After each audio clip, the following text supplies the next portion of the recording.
പ്രകൃതി സംരക്ഷണ പ്രവർത്തനം നടത്തിയ ഇടം തന്നെ പ്രകൃതി പോയി. ഇതിൽ കൂടുതൽ നമ്മൾ എന്ത് പറയാനാ? ജോലിയില്ല, അവനവൻ്റെ ജോലി ചെയ്യുക, വീട്ടിൽ പോവുക. അതിലപ്പുറം ഒരു അധ്യാപകൻ ഒരു സ്കൂളിൽ ചെയ്താൽ ഇങ്ങനെയൊക്കെ സംഭവിക്കും. ജോലി ചെയ്യുക, വീട്ടിൽ പോവുക, ജോലി ചെയ്യുക, വീട്ടിൽ പോവുക. അത് മാത്രം അല്ലെങ്കിൽ ഇങ്ങനെയൊക്കെ സംഭവിക്കും. ഞങ്ങളൊക്കെ അങ്ങനെ ഇവിടുന്ന് പോകുന്ന രാത്രി രാവിലെ 7:30 വരും.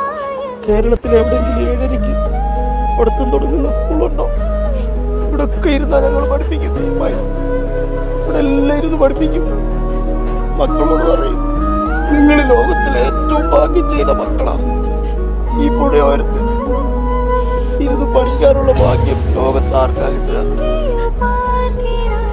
ഒരുപാട് അഹങ്കരിച്ച് ഞങ്ങൾ, ഒരുപാട്. അതിനെല്ലാം കിട്ടി, എല്ലാത്തിനും കിട്ടി. ഒന്നുമില്ല സാറേ, എനിക്ക് പറയാൻ ഒന്നുമില്ല.